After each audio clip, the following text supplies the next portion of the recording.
Thank you, Chair Cruz, Ranking Member Cantwell. Thank you to the witnesses for all of your work, your education, your what you bring to the table here, because our nation's spectrum, we know, is one of our nation's most important resources.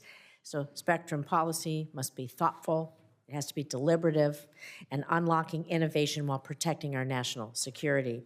So I share some of my colleagues' concerns that this administration and some of the majority want to sidestep having a deliberative, fact-based process instead advance spectrum proposals merely to raise as much revenue as possible to fund massive tax breaks for billionaires. So we must instead take our time to find the right policy that ensures that revenues from spectrum sales actually lower costs for the American people. And last Congress, this committee advanced legislation to use spectrum proceeds, of course, to lower my state of Nevada's internet bills, to help our first responders, it's so important, and invest in the R&D that we need to share spectrum safely with the Department of Defense. That is a foundation we can and should build upon. And we know there are key challenges between the DoD, commercial operations. One thing that's particularly concerning that I've been thinking a lot about is dynamic spectrum sharing and where we're at with that. So Mr. Clark, then Mr. Bayless, where are we really at in reality with our capabilities on dynamic spectrum sharing, and how can we deploy, when we get there, dynamic spectrum sharing to ensure that efforts to expand access do not undermine military access? We still want to unlock possibilities, but is it still a concept? Are we testing it? Where are we at in the dynamic spectrum sharing world, please? Yes, Senator. So dynamic spectrum sharing is a relatively mature technology at this point. I mean, it's being used in place or in applications like the Citizens Band radio service, where along the coast we have dynamic spectrum sharing between Navy radars that use the spectrum, and then also 5G providers that operate in that same spectrum.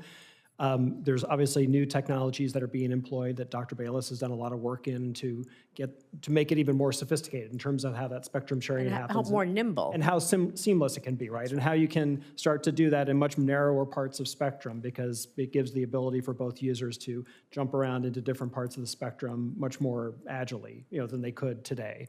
The challenge is always the implementation, because now I've got to take those new technologies and I've got to bake them into, in the case of the military systems that span multiple generations of technology. So we have analog radars still in service, and analog communication systems that don't lend themselves. They don't have a digital backend. We would need a bridge to get there. We right. would need So a bridge to get there. We're going through this recapitalization of the U.S. military's spectrum-dependent systems that will, over time, make them better able to take advantage of these technologies. And the question is, how quickly can we accelerate that in order to make dynamic spectrum sharing more of a reality? Thank you.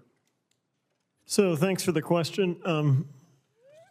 Incumbent DoD systems need technology development, and I think I want to focus on that for a minute, because in the research question, a lot of times we're very focused on helping the commercial wireless systems be more adaptive.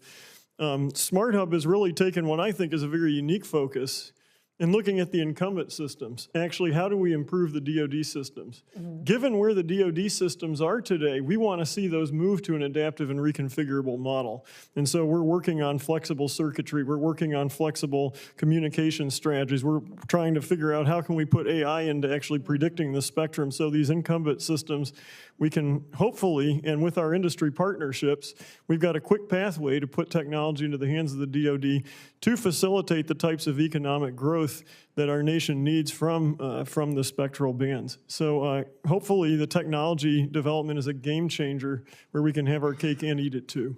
Well, to your point then, what are the risks associated with mandating the movement of certain bands or the alteration of certain bands prior to having first done these studies about what we can and can't do, and how we need the maybe a measured approach to get some of these legacy systems on where they can be nimble and more adaptive? Technology development is I think the big elephant in the room, and we need to address it, because if we don't, we can do a lot of things to posture, but we're not going to make improvements because we're just slicing the bread thinner and thinner. By having adaptive and reconfigurable technology, what Congress needs to do is to fund work going forward with entities like Smart Hub, because we're going to bring this and we're going to bring it to the DoD quickly, and that will be a game changer. We won't have to have these discussions anymore because the technology will supersede way supersede what we have today that's available, and it can be done in a reasonably short period of time. So investing in more things that you're doing at Smart Hub. Thank you very much. Thank you. Appreciate it. Thank you. Senator Budd. Thank you, Chair.